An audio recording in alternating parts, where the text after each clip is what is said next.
Acknowledge me. Leveled by Marvin Constant, the redshirt freshman out of Tuscaloosa. Oh, they go by now. Let him know he don't want to stop. 65 yards as the ball was thrown away from the line of scrimmage. Gerald Dixon.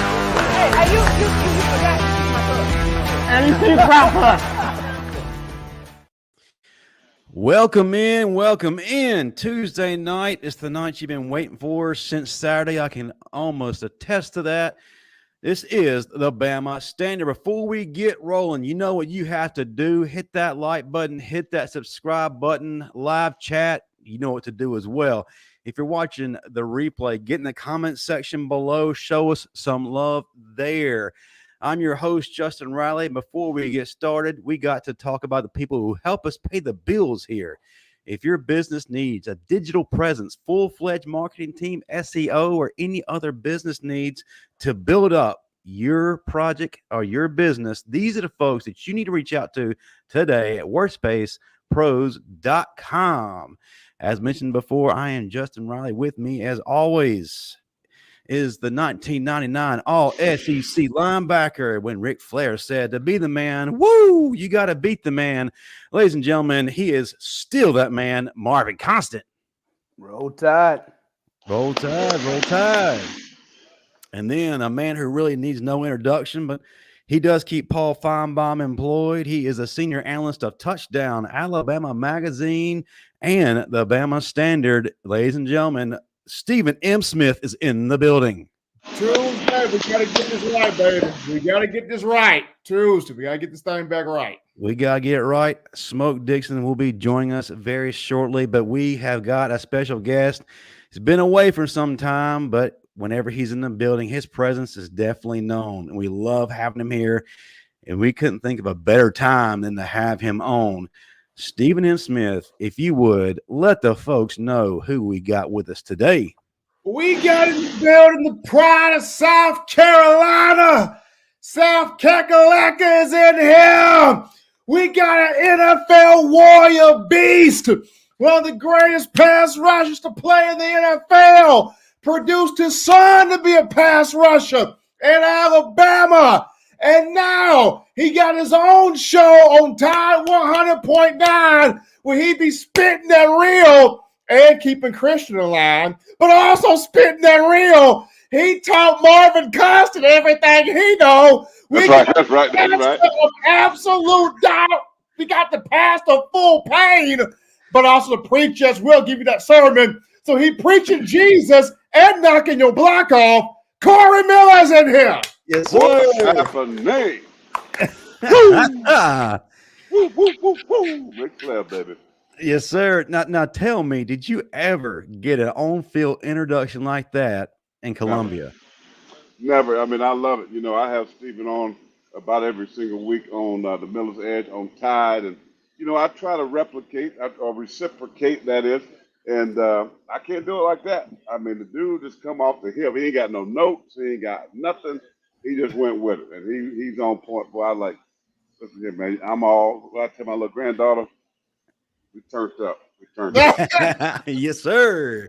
He's led by the Spirit, so he don't need a script for that, right? Wide open, baby. Wide open. Yes, sir. Before we do anything, before we start talking about anything, and you know we got a lot to talk about, tell the folks how they can find the Miller's Edge. Give them a little bit of background, especially if we have any new folks in the audience who haven't quite found you guys yet. Yeah, 12 to 2 Central in Tuscaloosa, right there at the Tide on Skyland Boulevard. That's what we do every day. Christian Miller, two-time championship player, captain for the Tide. Y'all know who he is, outside backer. It's my son. We started doing this thing probably a couple of years ago, man, and it's blossomed. I mean, it's a great show. We have a great time. I'm fiery. They call me the villain. They call me hater. I thought Marvin was the hater, but they call me hater now, so I'm the villain on the airways. But we have a good time. So check it out, 12 to 2 Central, 1 to 3 Eastern time. And then you can hit me up on Twitter or X, always at Pastor Payne 57. That was my number. Not for the Vikings, though, but for the Giants. But I'm wearing the Vikings because I think we're undefeated. But the Giants, we're not talking about that. Hey, some people might call you a hater, but some might also call you a prophet because you did make a couple of prophetic notions before the season start, and we'll definitely get to that. Before we do that, I want to bring to the screen, he is a former All-SEC defensive back. He played for the Bills Mafia. He coached for the Bills Mafia. He is a Grey Cup winner. He also serves on 247 Sports and CBS Sports, a man who does everything and excels at all of them.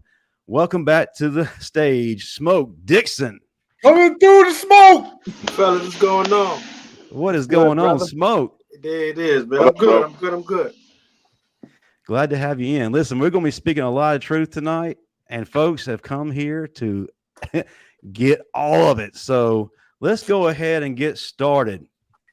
Listen, last week we warned against the rat poison. Last week we said, don't read the press clippings. No. Bama's going straight to the national championship game. Vanderbilt's going to be a breeze. Well, until they weren't. They weren't exactly a breeze. They whooped us. And Smoke Dixon called it last week. And Smoke was right. And now the national media has turned against Alabama yet again. Alabama don't lose to Vanderbilt. Well, we did. And we got our butts whooped in front of a national audience. Well, folks, we're here tonight, at least for part of the night, because we're going to have an accountability session.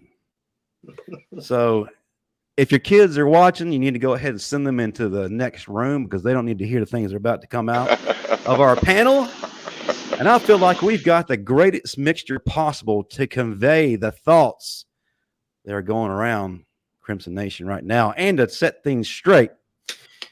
And the man of the hour, before I get to Pastor of Pain, Marvin Constant, they've been waiting since the clock hit 0, 0, 0. So I'm going to start with you.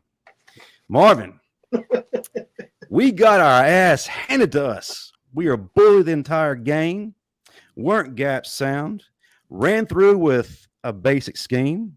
Our defensive play calling is predictable. It never changes. That middle of the defense is constantly exposed. Not to mention Vanderbilt players, after they were giving us that work, are pointing to the scoreboard, mocking us. Talk to us, man. We didn't do anything about that. What happened? Listen, man, I'll say this. I grew up about 7 minutes from Bryant-Denny Stadium. I grew up selling Cokes in that stadium. And I watched well over probably 30-something years of Alabama football. And the one thing I thought I would never see in my damn lifetime is Vanderbilt, a.k.a. Vandy, in victory formation against the University of Alabama. Not trying to drive to make a last-minute fit. They kicked our asses. Vandy was in victory formation against the University of Alabama. Let that sink in. Not only that, their quarterback went 16 of 20 for 252 and 2 touchdowns. He completely worked us. Again, one other thing I thought I'd never see, Vandy outrushed Alabama, 166 to 84. When have you ever heard of Vanderbilt outrushing damn Alabama? Not only that, they kicked our ass in time of possession.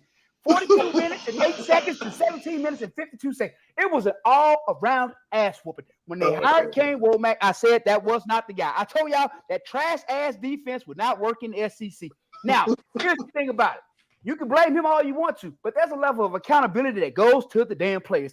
There were plays when the linebackers, they letting tackles reach them. They're not getting over the top. There's other plays when they're flying out of there, and I could have ran through the damn hole for 10 yards with a bum-ass knee. It was a complete failure on every level. Everyone has to take accountability for it. Then you want to get mad, throw mouthpieces, and kick footballs. You should have been taking your frustrations out on damn Vandy. You get deep over the top on simple crap. It's real simple. I would have went to a 5-3, made them beat me throwing the damn ball. But no, you don't want to make adjustments because that's too fucking easy. Excuse my language.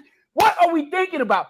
How do we let Vandy just go in? It's Vandy. Vandy.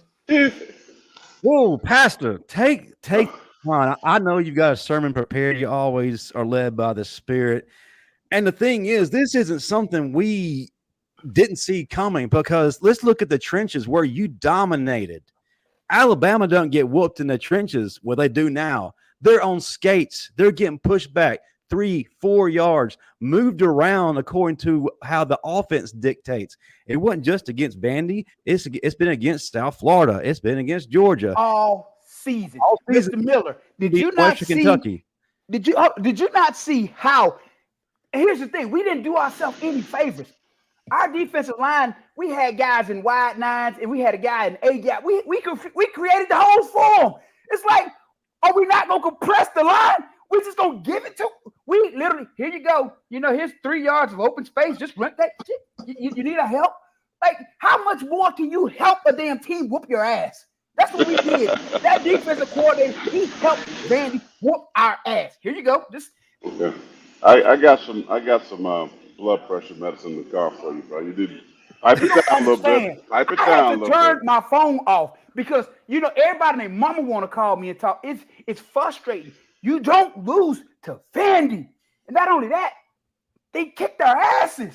I agree. Listen. Here's the thing, man. This hasn't, this thing that happened just on Saturday, right? It's been a build-up because we've been truthful about what we have seen. I had the privilege to go out with my son in summer practices and things like this. And, I don't come out on the radio and just say it, everything in specifics, if you will, right? I saw the struggles of the offensive tackles. I saw the struggles of the defensive line, especially the edge guys not getting consistent pressure, wasn't beating people one-on-one. I saw the struggles on the back end of this defense, right? My concern, Stephen will tell you, that all year long I've been saying this is going to be a problem. And you mentioned it. You go back to South Florida, there were some instances though you go, wow, something going on in this defense. Even Western Kentucky. And then you glimpses of just, they're not that good, right? And then Georgia, you give them a credit for a quarter and a fourth, maybe quarter and a half, 2 quarters. Then they look like bombs after that, right? And then Vanderbilt comes along with this option scheme that dominated them. And I've been saying this, so I wasn't extremely shocked because I said all along that I didn't think this defense was great. They don't have dudes. They don't have alpha males. They don't have that guy that the Will Anderson Jr., if you will. They don't have a Dallas Turner even. They don't have guys on the corner that can shut down, that can travel. They don't have those types of dudes, right? So I didn't expect them to go out there and dominate defensively. I thought they can have some good moments. But to be honest, they haven't really played nobody just great that can work. So my thing is this. The problem I have, one is Wommack. Didn't make any adjustments. You want to play nickel defense against when they're playing 12 personnel. Anybody on these guys that play ball would tell you in the pros, you're going to match personnel with personnel, right? You're going to always match personnel with personnel. When I played with the Giants and it's 3-4 defense, there were times, and Christian said, you can't do this, but there were times I played Sam back. They left regular in on first down when it was a pretty obvious rundown. And there might have been times that I might have to slide out in under fronts and get up on number 2, but we weren't playing man coverage. We're going to play cover 2. We're going to play cover 4. Things that I can handle, I can do. And then we're going to switch out and go nickel, right? But Wommack didn't make any types of adjustments. Mr. Miller, I got one guy question. They told me was an A+ hire. I've heard this for 6 weeks. Mr. This Miller, is an A+ hire. Mr. Miller, I got one question. What was so difficult about going to a bear front? What was so hard about that? Go to a bear front. It's easy. Hey, and if you say we don't have the players to do it, don't tell me about winning damn recruiting titles every year and you got all these 5 stars and 4 stars, but we don't have defensive linemen where we can go to a damn bear front. That's bush league. Absolutely. We don't have Stephen M. Smith, listen, you've heard the frustrations. You are eyes on the field, the boots to the ground. You're in practices. You're able to see a lot more than we're seeing. We're being fed certain stories every day, right? We're being sunshine pumped. We're being told the best possible. We think it is Tide fans run to a natty. This stuff is comparable to what we've seen in the past. No, we didn't get that this Saturday. You had your hand raised. Speak, my brother. So I was in Nashville over the weekend. I was there. I was on the field. From the moment those cats came out the tunnel, they weren't ready. I mean, I was on the field. there were two Vanderbilt players, one in particular, number 6, that was barking at Alabama the moment Bama came out the tunnel, and they were scared of that dude. That dude was their definition of Tony Brown. He's yelling at every single Alabama player that came out that tunnel at number 6. Agreed. And the moment he started jawing at him and barking at him, and like Diego Pavia jumped on that field like he owned the field. He felt like he did own the field. He felt like he was Manziel out there. And the very first drive, when they went 10 plays, 80 yards, and just bullied Alabama off the football, I knew it was over then. Like I was watching both sidelines. Alabama's sideline looked like it was a pallbearer at a funeral. Vanderbilt's sideline was jumping up and down, foaming at the mouth, barking like dogs, spit coming out their mouth. Vanderbilt sideline wanted this game from the kickoff. Bama got their cookies taken, no milk. Let them talk. They got their cookies taken, no milk. Listen, I'll tell you this. You got dudes. You got Marvin, let him 5 stars. talk. Hold on, Marvin. You got 5 stars and 4 stars everywhere for Bama. That's why I don't really believe in all the star crap, right? You can do all this, and they're talking. Alabama. Listen. I don't like the music at practice. I think the culture has lost its luster. There's no more Bama Standard. Where is the accountability? Where is it when people get in your face for messing up? Where's the accountability of being one as a team? All of these things has begun to dissipate, I think, even in Nick Saban's last year. I've been covering Alabama before my son even came to play at Alabama. Okay, I knew what that standard was. I knew what it meant to be about fourth quarter. I knew what it meant to make people quit in the fourth quarter. I knew what it meant to bust people in the mouth, right? Listen, this team don't have that, bro. They don't have that kick you in the mouth mentality, right? Malachi Moore did what he did. That's too late. Don't show me that emotion when the game over. I want that first quarter, second quarter, third quarter, fourth quarter, right? And then that showed me he don't respect the coaches because he wouldn't even come out when they told him to come out. There's something wrong. And when you start these little freaking things with the music and making it too easy, being too nice all the time, I liken it to this, guys. Listen, today parents try to be friends with their kids. They want to dap you up. They want to show that, hey, we cool. I can relate to my son, my daughter. But when it comes time to discipline, when it comes time to hold them accountable, there's nothing there. Somebody need to go to that tree, get that switch off, and now I'm going to whoop your tail. I'm going to take my church shoe and hit it with. I'm going to hit the drop cord. Listen, that kind of mentality that my parents raised me on, there was a level of accountability and toughness, no quit and fight and grit came with that, right? I came from nothing, and through God, through the blessings of the Lord, made myself to be something. And it wasn't easy. It's too easy over there. And when it's too easy, they don't have the standard no more. Y'all got the right name, but they don't have the standard over there anymore. Nobody's scared of Alabama. If Vandy can bark, it's scientists, it's psychologists, it's doctors. You got kicked in the mouth. Hold on one second, though. I can tell you something from experience. I've seen this show before. Me and Smoke were talking about this. We won the SEC championship in '99. That relaxed culture kicked in. Now you got guys talking crazy to coaches. You got coaches talking crazy to each other. There's no respect. When there's no respect, your program crumbles because there's no foundation. And I see it coming. So they better get a handle on it if they even have the capabilities of getting a handle on it, because you let one of your captains embarrass their ass on national TV. You can't rewind the tape and take it back. It's happened. And we all know when these kids see one guy do it, they're all going to think they can do it because they all think they're alpha. Yeah. Go ahead, Steven. I follow. My thing is right here. I covered in Alabama where teams used to be scared to death to play this program. They would come off the bus peeing their pants because you're like, I got to face them? Like, I remember Bama players used to fight each other when stuff didn't go right. I remember a Bama where Ronnie Harrison and Deontay Thompson fought each other in an actual game. And Reuben Foster, of all people, had to go break that up. Why? Because they were so passionate about, we want to win. We want to dominate so badly, we're going to fight each other. Like Diego Pavia after the game literally said, we wanted Bama. We weren't scared. We wanted this game. Pavia talked about it. Hey, if you ain't talking about beating Bama, get out of here. We don't want to hear nothing else but us beating Alabama. It's gotten to a point where it's not a fear of Alabama. We want to play Bama now. Versus back then, I got to play Bama? Kill me. I'd rather be dead than play Bama. Well, okay. Let me push back on what you just said. I don't agree with people not or teams not being afraid of Alabama. I think that's more of an emotional outburst by Alabama fans because it's only been a 5-game at best resume that you've seen. Now, the reason why people might not be so scared to play Alabama right now is because the head coach is not there anymore. And when you watch it on film, you see the lack of discipline, you see the lack of physicality, and that's what it is. But most people always scream about wanting to play Bama, but they never really want it. They still don't. Like, Bama is not like the worst team in college football. They've just fit into the category of everybody else. And that's where they're at right now.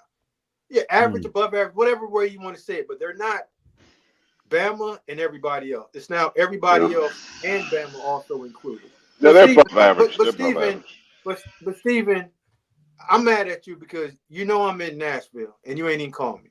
Oh boy. I was at the game as well. Hey, stop. You don't. All you have to say is Smoke. You're right. You said it. You said you were going to be at the game last week, and I didn't call you. Don't say nothing else. Anything else that comes out your mouth is a flat-out excuse. And Smoke, he said he didn't see you. Bama Standard. Well, we know that's a lie.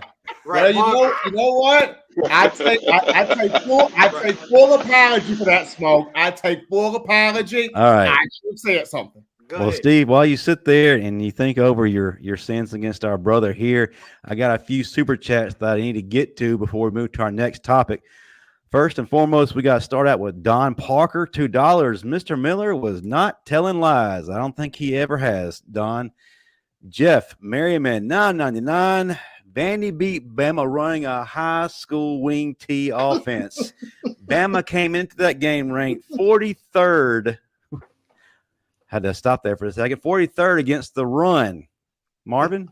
What did I say? They beat our ass with a glorified high school offense. Steve, I don't want to hear nothing else about a damn recruiting title. Y'all need to stop. Take all the damn stars away. Mute Marvin for a second, because absolutely. We're going to give you some more ammo. Don't worry, it's coming.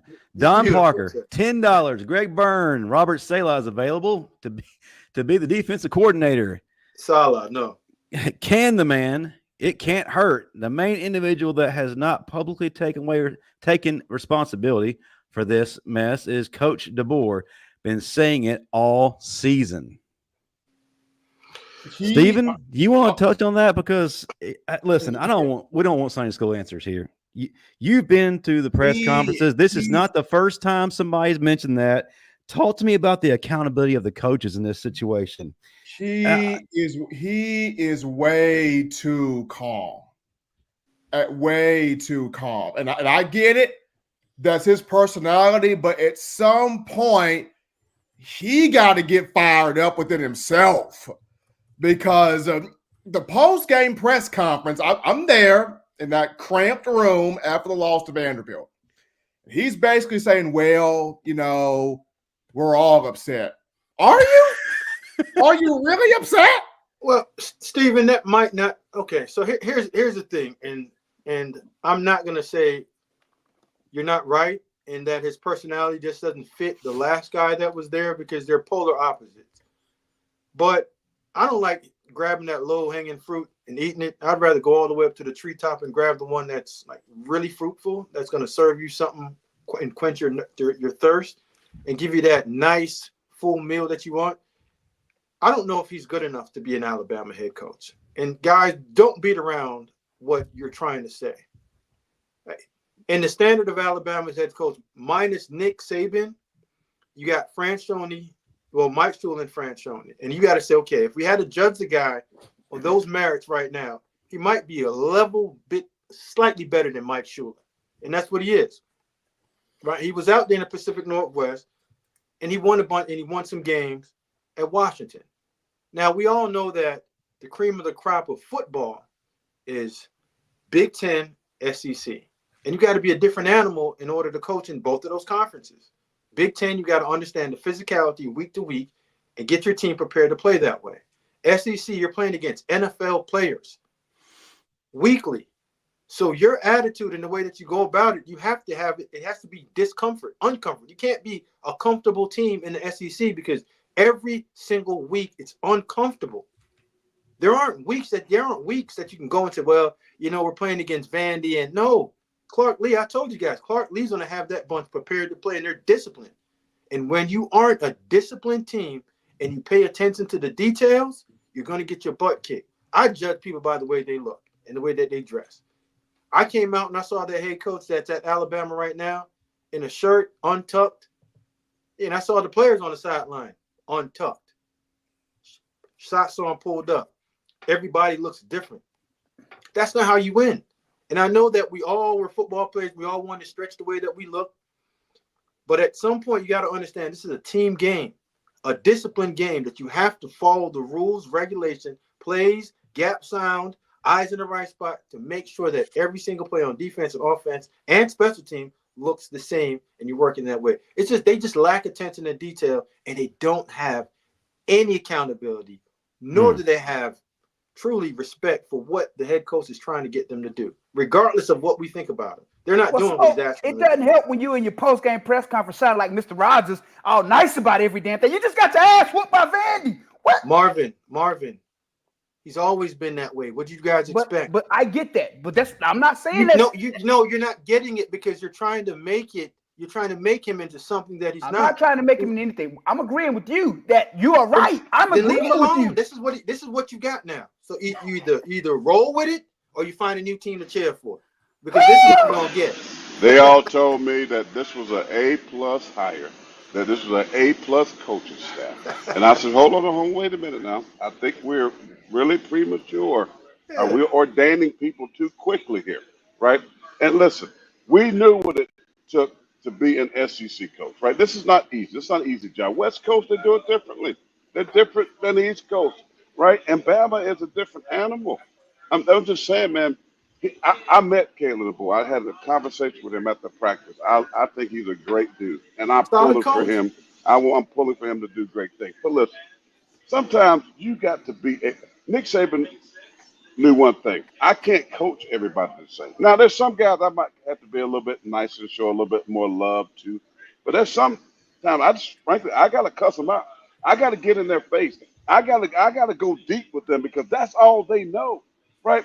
And when players take on the persona of the coach, I don't care who it is, the player going to become what they coach on. If the coach is nice, if the coach is soft, if the coach don't have no grit, no bite, and everything is okay, and the sky's always blue, and in my words, I call them, you always chapsticking, it ain't going to work. I mean, it's just not going to work. And I'm with you. I don't know if he's going to be the guy. And I know people going to say, oh, you're overreacting. It's only one loss. I get that. But you got to look at what's been happening, okay? You don't lose listen, if South Carolina loses to Vanderbilt, South Carolina's an average team. Okay, that can happen. You are freaking Alabama. That is a slop. I mean, that's like all the food in the pot. You throw it to the pigs. Nasty, gross. That's a gross, nasty slop. A loss for Alabama, excuse me. That's a problem. And numbers don't lie. I'm all about numbers. Look at the numbers. No gadget plays. No gadget plays. This was mano a mano. Yeah. I'm going to kick you in the mouth, and you got this little 5'11" quarterback from wherever he was. No, go shorter. Go shorter. Okay, 5'9". Go shorter. Wow. Mostly those quarterbacks. So you had a hobby. Come on, guys. Come on. All right. Let me get to a couple more super chats because we do have another topic to address. Adam Leporello, $10. DeBoer needs to stop with the relaxed culture, the music, the ice cream trucks. Saban was tough for a reason. And Malachi should be benched for a half for disrespecting Wommack. Then Lisa Rawls, $10. If all correct, why the hell would any recruit want to come to Bama? Recruits and parents watching, fans calling for DeBoer, etc., to be fired and see internal hate. 5 stars already going to Texas and UGA games, the mom says.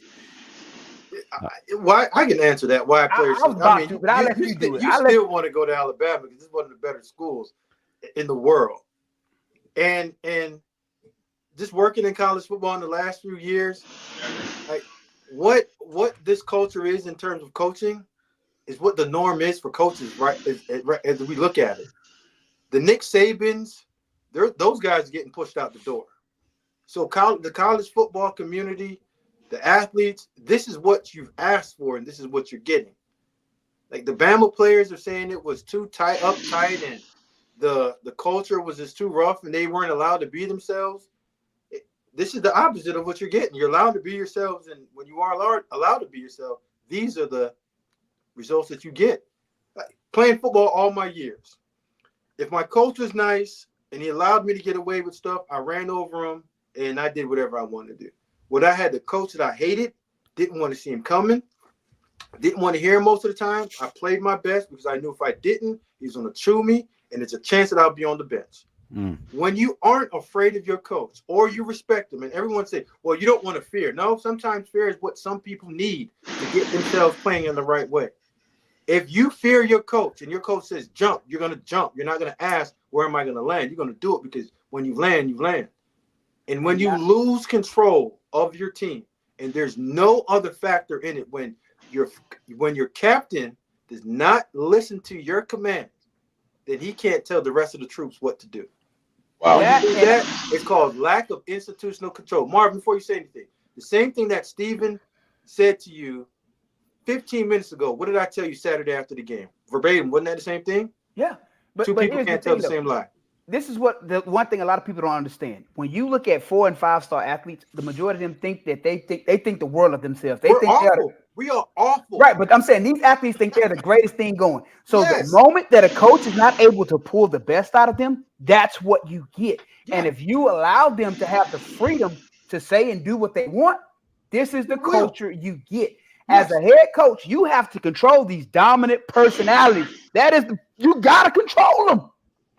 I understand what that's like. Yeah. Don Parker's got $10 coming towards us. Said it before, and I'll say it again. Hope I'm wrong, but DeBoer gives me that Ray Perkins vibe. I don't know Ray Perkins, but I mean, I don't think Coach DeBoer is a bad coach. I don't know if there's a fit for everything. Right. There's a fit. And it's still time to see if he fits, but there's some things that he needs to change culturally to make sure that this becomes a fit. Period. But God, this is where college football is going. Yes. I mean, NIL, transfer portal. Yeah, I mean, guys in 4 games like, you know what? I'm out. We're not doing this. I'm not playing as much as I wanted to. Peace. I'm gone. I'm red shirt. I mean, think about where we are. They get money. They drive a nice car. We were talking to a player last year at Alabama, getting a lot of money, in my opinion, for a college football player. He was like, man, they ain't taking care of him. And me and Chris was like, what? I mean, they're spoiled. Think about the coaches, Lane Kiffin, Steve Sarkisian. You got younger coaches. You got, this whole culture is messed up. And Christian yells at me all the time like, Dad, you're old school and you don't understand. I do understand. I understand the foundation of football. I understand it boils down to blocking. It boils down to tackling. It boils down to footwork. It boils down to hand placement. It boils down to the basic fundamentals. We're too cute. We got speakers and helmets. We got music at practice. We dress in the way we want to dress. We're all about the brand. They care more about the brand than they do about making plays on Saturday. College football in general is messed up, and it's going south, and it's going faster than a hurry. And it's not just Alabama. It's every college football team that we look at. And it's a big problem. Here's the only thing I would push back on saying that it's messed up. I think that it's going in a direction that you need more adults that can structure their program the right way. I just don't think you have leaders. I don't think the like you said, the coaches that are now becoming head coaches, I don't think a majority of those guys have leadership qualities. I don't think they're disciplined enough to handle these young guys. And there's some players that you're just going to have to say goodbye to. There's some 5-star great players that are going to ruin your program, that you have to be willing to say, you know what, as much as good as a player that you are going to ruin my football team. So it's okay if you leave. And I'm going to take this 3-star that has 5-star talent coach him up, develop him, and get him playing the right way because he's going to play the way that we want him to play. Amen. And we all know you don't win with nice guys. So you already know what you're dealing with because the average person ain't just going out here to play football. Most football players ain't wrapped too tight no damn way. So you better get a handle on them. Right. Real quick, right. William Morris, big bill from New York, $7. DeBoer might be a good coach someday. Hell, his record says that he already is, but he sure isn't Nick Saban. That's a tough one. To be fair, no one who really is Nick Saban. That's a tough one. All right, so let's move on to the next subject. We've already touched on it a lot. Coaching matters. This is something, Smoke, you have been just drilling into my head all season, and even more so this past weekend. Now, we have to ask the serious question, is this coaching staff in over their heads? Because we're looking at the games. We see things happening right before us. There are no in-game adjustments, especially on the defensive side of the ball. It's basically, you know what, let's just line up on the field. Whatever they give us, we're just going to take it. Good, bad, ugly. And there was a lot of ugly. The other part of it is, like you mentioned before, there is no respect from players. We saw what happened to Malachi Moore. Yes, granted, in the heat of a moment, sometimes we all act out of emotions. We make mistakes, granted, but we also have to look at the why behind it. Why is the frustration there behind Malachi Moore's action? Why is the frustration there behind Elijah Pritchett's mistake? Talk to me about why coaching matters right now and why we still have this culture of penalties every game. They're drive killers, not just on the defensive side of the ball, but on the offensive side of the ball, both. Saturday, Vanderbilt was kept their drives were kept alive, which ultimately led to scores because we can't do right. We got flags thrown on us. So that falls on third down, Justin. So that falls back to coaching. Smoke, start us out, man. Talk to us about what you meant by coaching manners, and let's go around the room. Chat, talk to us. Talk to us about this coaching staff. Talk to us about why coaching matters. Go for it, Smoke. All right, here's why coaching matters. Coaching matters because the first day of any one of us that played football, there were groundworks that was laid down. There was there was alignment and assignment, and this is how we're going to do it. From the way that you got in the huddle, from the way that you broke the huddle. And it became consistent, and they drove that in your head. When you came on the football field, if they said, hey, we're all having our shirts tucked in. We're going to have thigh pads in, knee pads in, butt pads in, and our shoelaces are going to be white. The second that somebody came out in a black shoelace, you got sent back in and you got made an example of. That's the day one of coaching. And when you don't have that, it leads to other things. Right. Now you go to the penalties. Penalties are things that you allow to happen because of the lack of discipline and attention to detail. Now, there's aggressive penalties you're going to have to live with. But there's non-aggressive penalties that start before the ball is even turned over, the whistle is even blown. That starts with coaching, attention to detail, the things that you drill in each player's head and the mindset that you have to have. Then also when it comes to the mindset is understanding that I will not allow my brother to fail me, and nor am I going to fail my brother, because I'm going to do the right thing always, all the time, because we want to have one agenda. We want to win the game. Now, when you come to the offensive side, and everyone's going to try to have a pile on the defensive staff of having a wrong game plan. I was at the game. It's from top to bottom, from the first game on to this game. Offense, they've put up points, but if you take away the explosive plays, you still cannot run the football with proper fundamentals of blocking, running backs hitting the holes the proper way, receivers blocking downfield, running through contact, creating when plays aren't there. Like you said, this is Alabama. The standard has to go up. But when you come to in-game adjustment, that goes on coaches. First half, that's what you did in the 96 hours that you spent all week in your office. Second half of the game, that's when you see real coaches start adjusting and making and controlling and designing plays for their playmakers to get the ball at the right time. Defensively, fundamentally, it ain't right. Defensive guys have a different tone. Our mindset is screwed up. But so you have to get us wired the right way. We play in between the whistle. After the whistle stuff and talking to the other team, that's not football. And I have never seen a bunch of guys at Alabama the last 17 years talk and act so much in so many actions after the whistle's blown. Everyone wants to get on this young man, Malachi Moore, his actions of what he did on Saturday. I'm not going to go on anymore, but I'm on the defense. That's not when it started. It started in practice. When you allow things to go on in practice or go on during the week, it spills over during the game. And now you have a guy that's acting out. That's what it is. Special teams, when you look at it, special teams is an extension of your defense. When your defense is not physical and they play with attention to detail, it spills over on special teams. You have two guys with the same jersey number, which is a penalty on fourth down. You're giving the other team the ball back. That is a high school Pop Warner type of play, action, and a penalty. That's unforgivable. You got to look at yourself and say, what are we doing? Go back to the drawing board and say, we have to start this whole thing back over because culturally, we don't have it. Fundamentally, it ain't there. Ground zero, and let's start this whole thing back over again. That's why I say coaching matters, because we're not seeing the fundamental discipline being shown week to week, and there's none of us that's seen any one of these guys getting better. They're the same, meaning you're getting worse. Smoke, I'll tell you this. I went back and I watched the film, and I specifically looked at the linebacker play. I have never seen such horrible run fits in my life. I've never seen linebackers play that high in my life. I've never seen linebackers turning to the side to run this way laterally on a run play. You're running straight to the side. How about Cedric running through number 11's chest repeatedly? It was bad, bro. It was bad. So it's like, what are we teaching? Because again, this is basic fundamentals of playing linebacker. They're not teaching it, bro. If you're not seeing it, they ain't teaching it. Don't try to create an answer or try to create a question that you already know the answer to. I see no hat in hand. I ain't see nobody getting over the top of tackles, setting blocks. Well, I haven't seen any practice yet. I know these two guys have seen practice. Maybe you guys have seen things that we haven't seen, and maybe we're just off.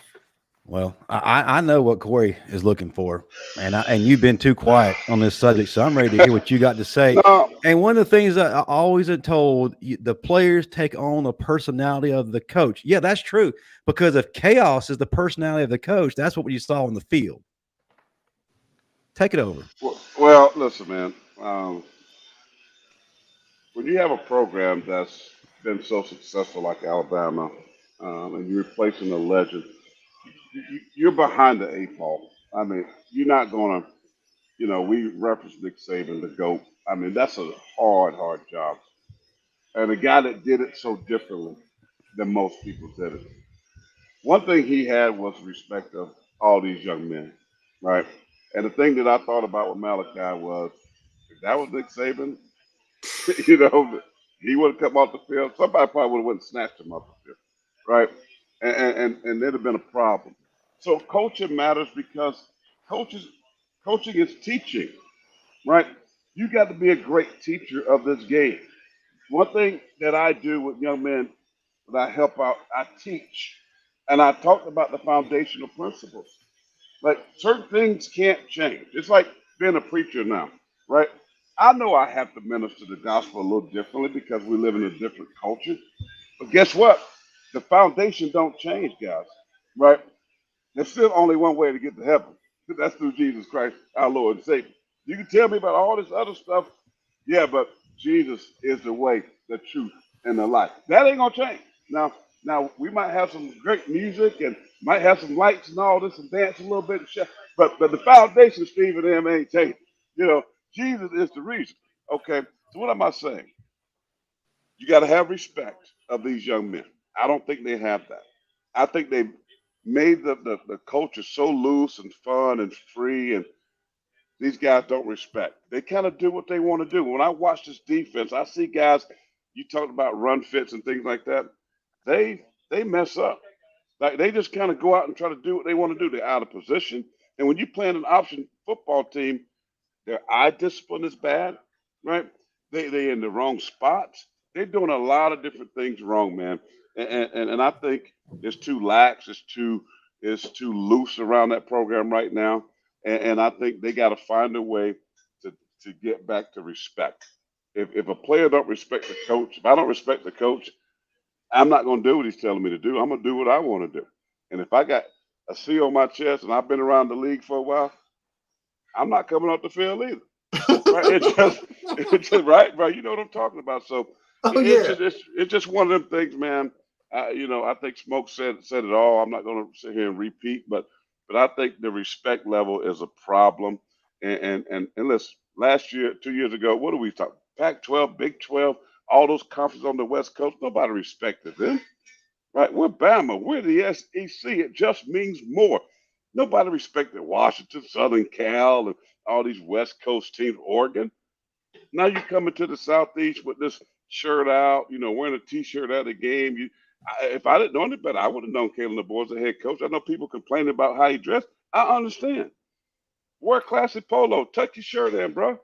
Like be presidential, if you will. Be the leader, if you will.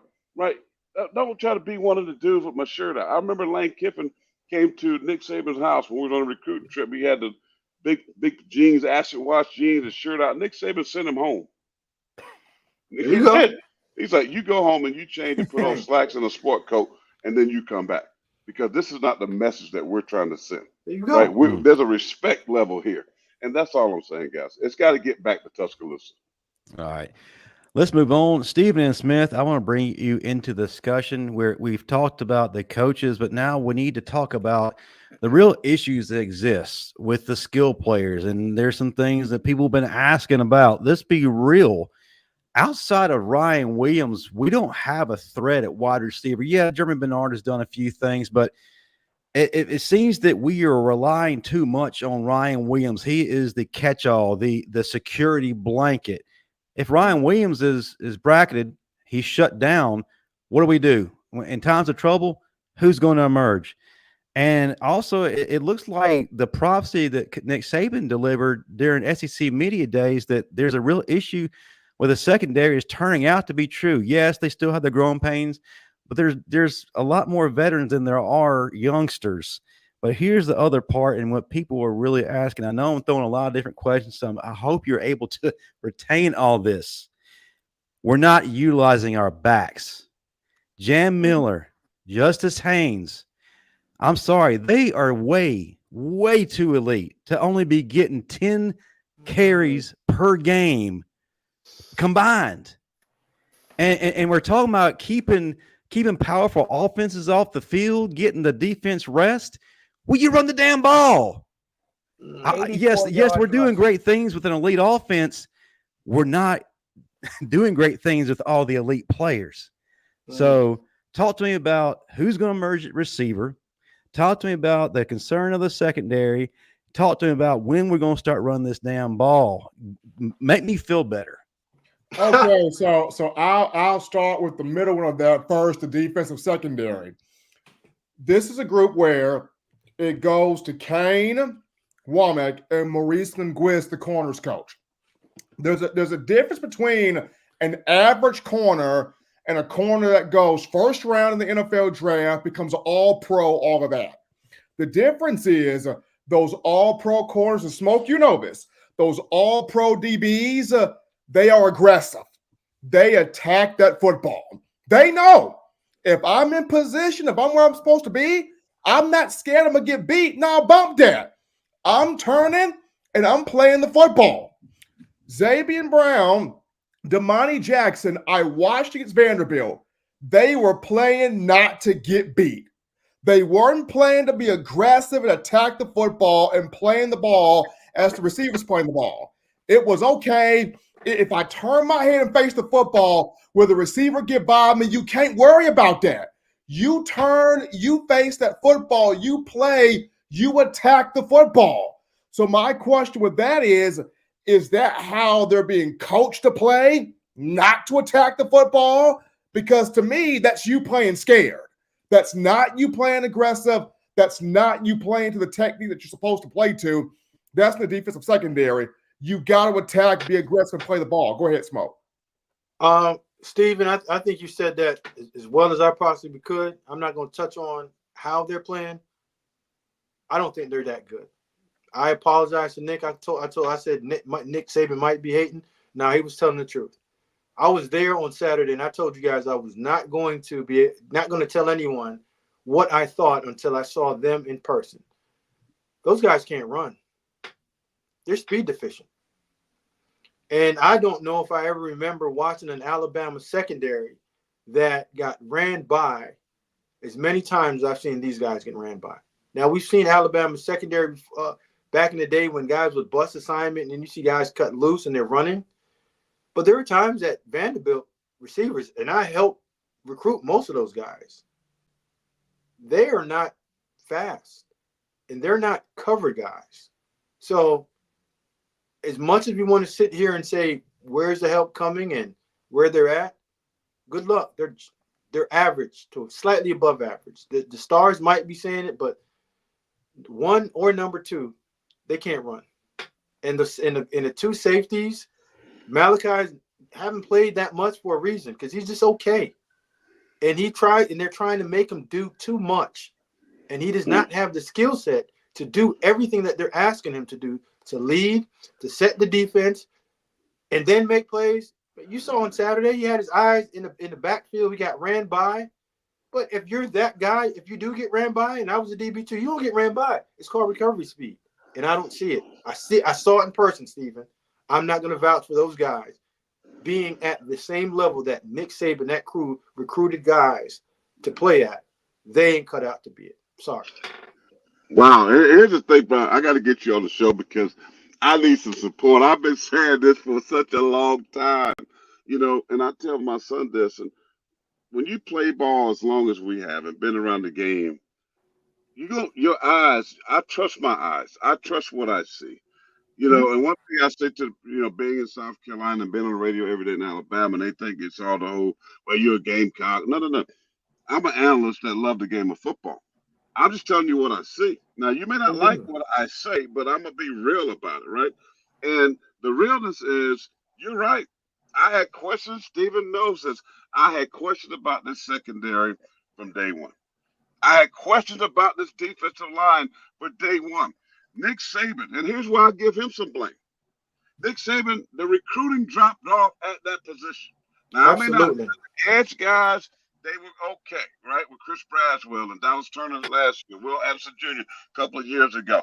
But the interior guys, the guys they call and deem as defensive end or defensive tackles, these guys are just okay. I'm not even sure that any of those guys can go any other schools in the SEC and start. Now, there's a few of them that I would push back and say there's a few of them can, but just seeing them in person, they're not impressive, man. We did not control the line of scrimmage at all. Marvin, these dudes are 6'2", and they aren't creatures. When you saw Bama's defensive line before, when he walked out there off the bus, they beat the people because they just look different. They're 6'4" and up, long. Go ahead. Real quick, Stephen and Smith, you didn't really get a chance to answer the question about the running backs and receivers. If you would, please touch on that, and then we got to move over quickly to South Carolina.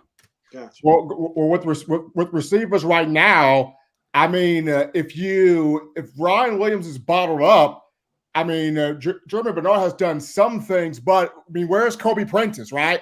Not good enough. We have not seen a lot of him at all. Here's a guy with 4.3 speed that can run, but we haven't seen much of him at all. That they're not giving him the football. Like Kendrick Law, we're waiting on when does he ever get the ball? He's out there blocking his tail off. When does he ever get the ball? Doing a damn good job. Play last week due to an injury. Then you look at guys like Caleb Odom, but when does he get the ball? You've got Rico Scott, you've got Amari Jefferson, you got Bubba Hampton, you got Emmanuel Henderson, but when do these guys get the football? That goes back to Nick Sheridan. Are you really evaluating what you have and putting the true guys that are showing it out there on the field? Or are you just trying to force feed Ryan Williams, which Ryan is great, but there's other guys aside from Ryan? I'll quickly follow. You want me to quickly follow, Justin? Or you want to move on? Quickly follow, but then Stephen, if you would, like I said, we got to know what's going on with the backs and when they're actually going to get fed before they get fed up. Stephen, I was at the game again. Yeah, the receiver position's not that elite as we think. They're not that good. They're okay.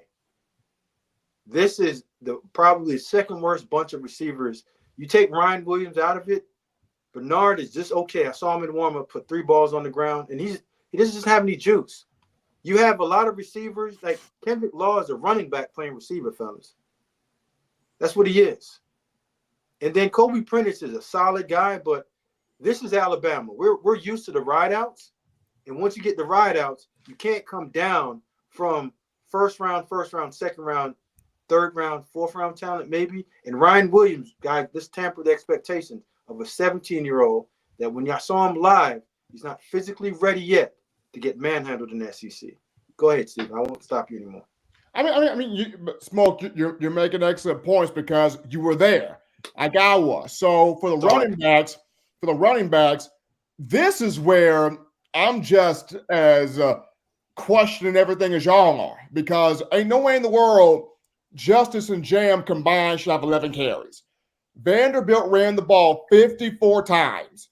Pavia and Cedric Alexander, the running back, they combined for 41 carries. They wore down Bama's defensive front, and the two better backs on the field only combined for 11 carries. Like, Jam Miller had 9 yards of carry and had 2 touchdowns, and he's not getting the ball more. Justice Haynes had a few pretty good runs out there, and he's not getting the ball more. That's another one. I know Sheridan said, well, we got behind the 8 ball. We had to play catch up. No, you didn't in the second and third quarter. You didn't. No, but You didn't. That's a lie. miss me with that. That's a lie. Me with that nonsense. That's I a lie. don't care if you're down by 13. You are giving Jam Miller the football. You are giving Justice Haynes the football. Running the football is a mindset. Mark, we're going to go to the next time. Running the football is a mindset. When you have that okay attitude, you're not going to run the football because you don't understand that you break the will of the next team by running the ball at a high pace. It's like chipping at a rock. Sledgehammer, hit, rock's going to bust. They aren't built for this. They aren't built, and the coaching staff does not understand how to create and design plays for playmakers. If your 2 running backs are playmakers, you got to design plays where you have either you want to call it pony or 20 personnel. That means 2 backs, 3 receivers, or go to the fast 21 with those 2 running backs back there and create matchups. And again, I think Jam Miller is a solid back. They aren't elite. They're okay. I can't make guys miss and create on their own. I saw them against Vandy. I'm solid and I'm good. And the All thing right, real about quick. it, though, the one thing defenses hate is when you have 2 or 3 running backs that can go deep. Wear them down. I got to make this one final point here, just I'm going to make this quick. But for the people that say this is overreacting, you're overreacting, I'm going to say this. When you are a consumer of something and you expect greatness and you expect excellence, and there's an excellent spirit on the inside of you that craves that excellence, and you do not get that, and you don't question it, then I have to ask you, are you really a consumer? Great Are point. you really a fan? Wow. Great Are point. you really a diehard? Great right? point, Steve. Because if you are not questioning the excellence you've grown so used to seeing, and now you're not getting that, are you truly a fan? Are Great you point. truly all in on the part that you say you're all in on? Wow. Man. Expectations. I'm going to give a quick shout out to all the super chats that have gone through. I apologize. Don't have time to really read through them, but I'm going to give a shout out to those who sent them nonetheless, because you took the time and the money to throw our way. So we appreciate you. Thank you to Adam Lamparello for $10 super chat. Then just above him, we got Jeff Merriman, $9.99. Below him, O'Neill H, $4.99. Thank you so much. Tia Carter, this one actually it goes to Corey. And if I can pull down this scrolling button here, hey to my Uncle Corey. Hey to y'all guys too, I guess. So thank you so much, Tia. And then we got Jeff Merriman again, $4.99. And the ever popular Don Parker, $2. And then Tia once more, $1.99. And we got Jeff Merriman again, $4.99. Ephraim, $2. Adam Lamparello again, $10. Man, look at the offering plate getting full. Tolbert St. OG, $5. Michael Field, $4.99. Jason Thompson, $5. Good Lord. Don Parker, $5. I think I finally got through all of them. Thank you. The Bama Standard greatly appreciates all your contributions. Listen, we spent a lot of time, maybe even too much time, talking about Vandy. We got an Ivor system. We put it to rest. So the question now, South Carolina comes to town. Can Alabama bounce back versus South Carolina? 11 a.m. kickoff is going to be a little bit tricky. You kind of wonder about those games anyway. Got the old Jefferson Pilot slot. Where's our mindset? Are we pissed off? Are we still in our feelings? Are we reeling? What Alabama team is going to show up? The Gamecocks suffered a great loss last week against Ole Miss. Ole Miss was able to slash through their vaunted defense, and they've got a great defense. But Ole Miss was able to find leaks. That quick pace offense, they did something that we have been doing, running right at them, even though they've got some dudes at the edge, Kyle Kennard and Dylan Stewart. So, guys, talk to me about South Carolina. Pastor of Payne, you are a South Carolina Hall of Fame, Gamecock Hall of Fame inductee. I want to start with you. Talk to me about the Gamecocks. Talk to me about Lenore Sellers. Talk to me about those guys up front that can really cause problems to Alabama. And really, how can Bama bounce back in this game? You're on mute, sir. No, I'm off mute. There we go. Can you hear me? Yes, sir. South Carolina is an average team. Listen, they got some nice pieces. And again, so all you Bama fans, I tell the truth. So I'm talking about my own team. I was at the game last week, Ole Miss game, where they went for a fake punt in the first quarter at like the 30-yard line, and we're like, "What in the world are you doing?" So Ole Miss gets 7, then the offense put them in the hole again. They go up 4. Listen, they did some dumb stuff. I love Shane Beamer. He's my dude, right? Yeah. Good luck. But he'll tell you that was some bad football coaching that took place last week. Now, their defense, they got some dudes up front. They play about 8 guys from the defensive line. Stewart and Kennard they're going to give problems to Pritchett and Kane Proctor because, as I said, those tackles of Alabama, they can't move their feet in space. And as a former pass rusher and a Sam backer, my job was to make tackles uncomfortable. You got to come out and get me. I'm going to see, can you move those feet? And then I'm going to work some counter moves off that. And speed kills. And for Alabama, for their tackles, they can't move. So those 2 edge rushers of South Carolina are going to be 2 of the best that you see in all the SEC, right? Their defense runs around. They're Johnny on the spot. They look to make big plays. Their secondary not great cover guys, but they'll get back and they attack the football. They like to go create turnovers. They had 2 pick sixes against LSU that were called back in that ball game. So they got a nice defense, and I think their defensive line can really play with Alabama's offensive line. But Jalen Milroe to me is just that dude, man. He kills you in the running game. He can throw the football very nicely. He's had a wonderful season, and I think Alabama they're looking to bounce back. I think they'll be able to run the football if they decide to run the ball. But you got a coordinator he like to outsmart everybody and don't play his best players, right? So I'm hoping to do the same thing against South Carolina and try to throw it 40 times. If they do that, they're going to lose the game because South Carolina's going to create turnovers. But if they run the ball and they line up and hit them in the mouth and create extended drives, they should win this football game. And on the flip side, Lenore Sellers is a dual threat. You all know Robbie Ashford played at Auburn. He went about $150, $160 against Alabama when he was a starting quarterback for Auburn. So he's a backup that comes in sometimes that can play. Lenore's has a kind of a bum ankle. He's not 100%. You all also know the Rocket who came from Arkansas. He was a 1,500-yard rusher before, got hurt, been dealing with injuries. Well, he's gotten hurt again with another lower leg injury, so he's not 100%. And South Carolina really just don't have – you talk about Bama receivers, well, they don't have any. Mazio Bennett, the freshman, is pretty good, but they don't have a lot of help on the outside. I just don't see how Bama should lose this game. I would love to see them lose it. I would love to see them let Vanderbilt cause them 2 losses. We know that happens, right? Sometimes you have a hiccup like that, and it's so bad that the mojo is down, and you come out there and you lay another egg. That can happen. But I just don't see Milroe letting that happen. He is the great leader.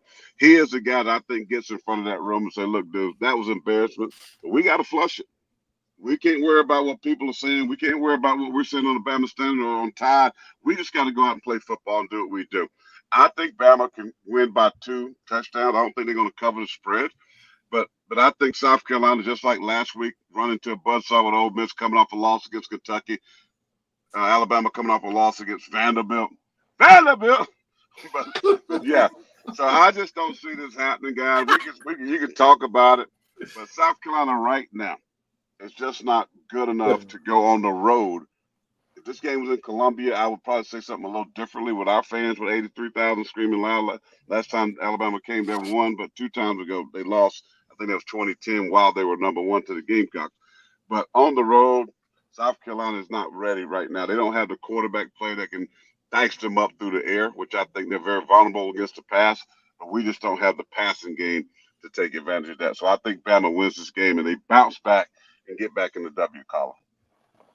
You know, looking at this game, here's my take on it. We're going to have to establish the run. If we don't establish the run, we're going to be in trouble. Because, again, we all know that so goes the run game, so goes your offense. You know, again, you have the running backs that we have. There's no reason why we only have 84 yards rushing. So we have to improve on that. Now, defensively, it's okay to have whatever philosophy you want. But if your personnel doesn't dictate you're able to run that philosophy, then you have to make changes. You have to find what does work. So I'm interested to see if they can find what does work, because what they're doing doesn't work. We've given up 70 points the last 2 games. The run, the holes in the defense are obvious. I said it all season. So they have to find what's going to work. And I'm interested to see if this is the game when they find what works. Smoke's shaking his head. I hate to say it, but I might agree with him. But Marvin, I just don't think that you wake up on Sunday morning after you finish getting your butt kicked and say, "Oh, I figured it out now." I think they are what they are. You are 100% correct. Most people don't. But maybe it's just me. I hate losing, so I'm gonna figure out a way to go win. You're not gonna beat me, and I just lay in it. I'm gonna go figure something out. And I think that coaching staff at Alabama, they're gonna figure out ways to win. But I don't think they're gonna win in the ways that we're talking about. I just believe there are times that coaches have such a big ego that they try to prove what the person before them did, they can do better.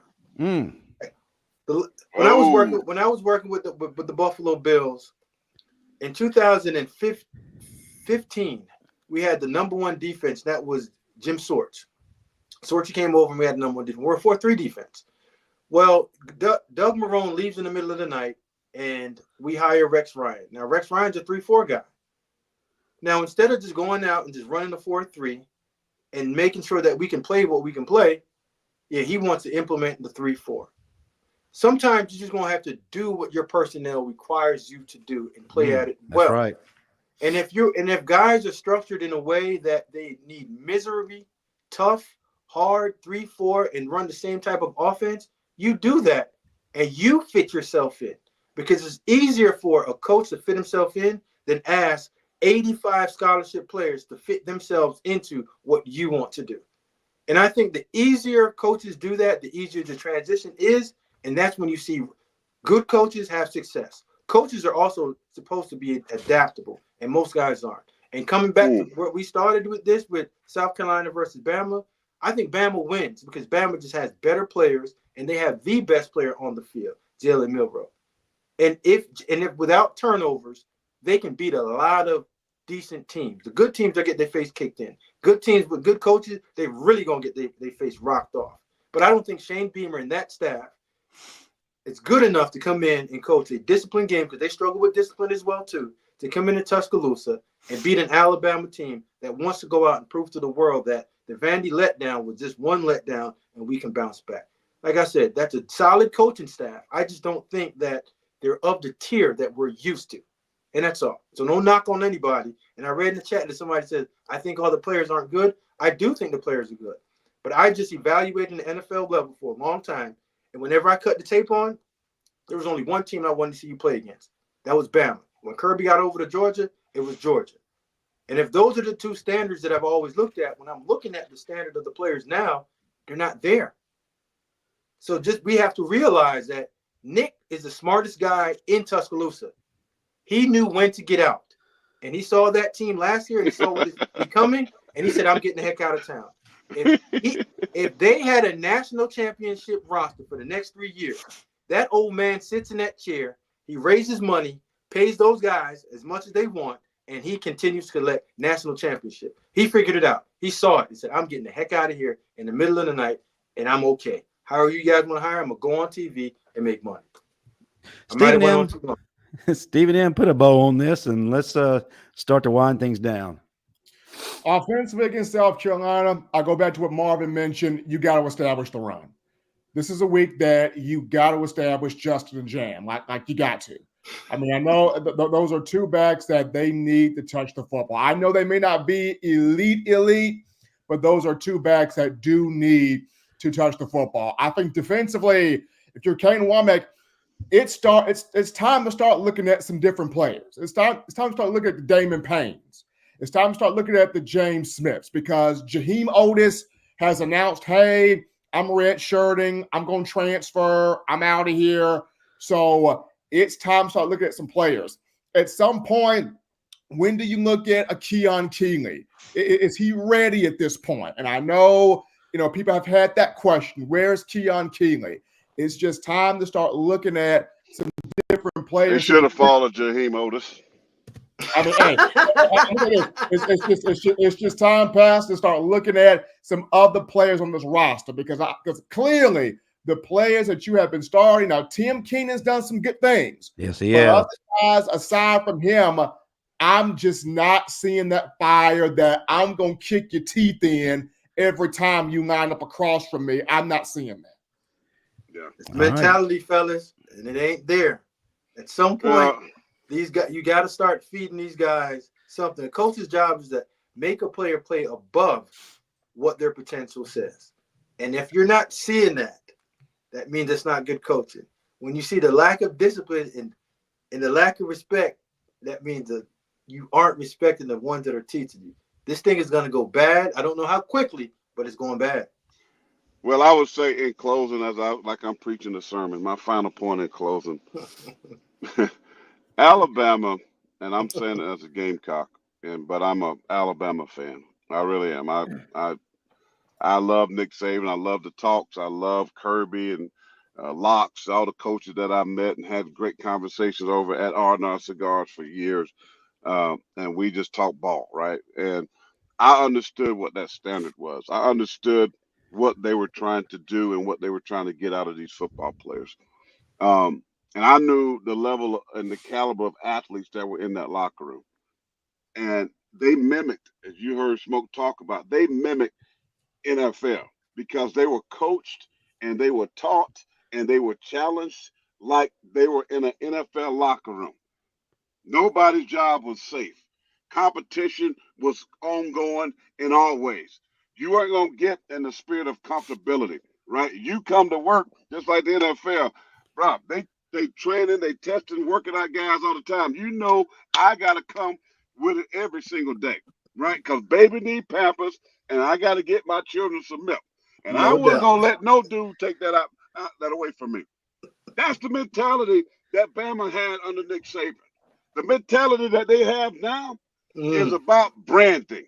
It's about how many likes. It's about this is what we do. We got podcasts. We let outsiders come into the sanctuary. The locker room. Your facility is a sanctuary. We let these outside podcasters come in here and do radio shows. And this is what's happening over there now. Whereas it used to be like Camp Randall, right? You couldn't even get close. Now, hey, come on in, everybody. We family. No. The mind is a terrible thing to waste. And until Alabama get their mind right, Coach used to say it, right? Scott Cochran, we got to get our mind right. He always just said, we got to get our mind right. Yep. Because if your mind not right, whether it's football, whether it's walking with the Lord, whether it's your job, whether it's your career, if your mind ain't right, you are never going to be successful. And right now, you got a group of kids in that locker room that their mind isn't right. and it takes the right type of leader to help turn that thing around. So that's what I'm concerned with. But these dudes need to hear from you former players. Y'all need to go around there, and they don't want to listen. Okay, let them not listen. But somebody will, because you have rings, you have championships, you have receipts that says we understand what it takes. You played in the league, you understand what it takes to be successful. And you know what? If they're not receiving it, the coach ain't going to be there that long. Because I can tell you what's going to happen. These fans, they ain't going to stand for losing to Vanderbilt. You ain't going, oh, yeah, Alabama ain't going to get, oh, yeah, you're not getting no money losing to Vanderbilt. Nobody's going to give. I'm going to say That's all I got. Look, the honeymoon stage for DeBoer is already over. It's done. It ain't coaches now. He's coaching. You know, and I look at the defense, and I just got two questions. What is your identity? Who's your damn leader? Because you Marvin, stop. You know the answers to that. You don't. If you watch 5 games and you don't know that, bro, move on.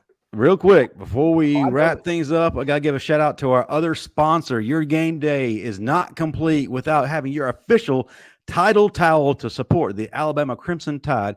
Go to whitwellsports.com today. Enter the promo code STANDARD. You get a nice little discount courtesy of your favorite Alabama content channel, the Bama Standard Network. That's right. Get you a title towel today at whitwellsports.com. All right, folks, before we head out the building, what we like to do, pass it around the room. Just tell folks how you can be found on all forms of social media.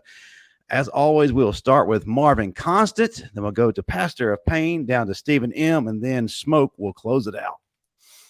You can find me on Instagram, Constant45, Twitter, Constant451. Where's the guy screaming? Where are you screaming at? You supposed to be screaming that. Man, listen, I've been so pissed off all week. You sound like Shannon Sharp selling certain products right now. Not on. Man, I've been pissed off all week. You understand how much I love defense? Let it go, Marvin. You got to flush it, bro. Let it go. On to the Gamecocks. And you can find me at Pastor Payne 57. Don't forget, I'll be in Tuscaloosa Thursday, but come and see Christian and I live, 12 to 2. Stephen M., come by. Come be live with us over at 1225. I'll buy you what they call the Tipsy Elephant if you want one of those. I believe in having a cocktail, but we drink in moderation. Don't get drunk. Don't believe in that. But we had a ton of fans out last week. Come on out to 1225.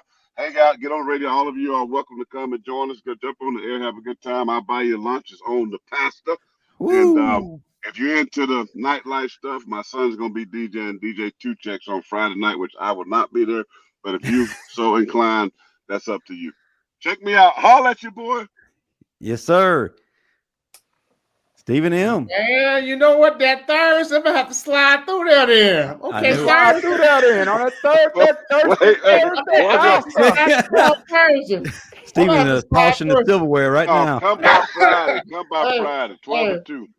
Okay.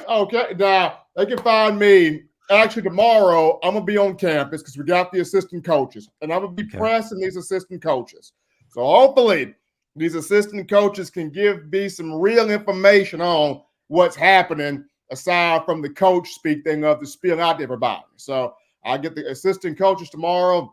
They can find me on X at Coach M. Smith right there. And of course, here with the Bama Standard every Tuesday. But I will be pressing them coaches tomorrow. We're gonna get these answers.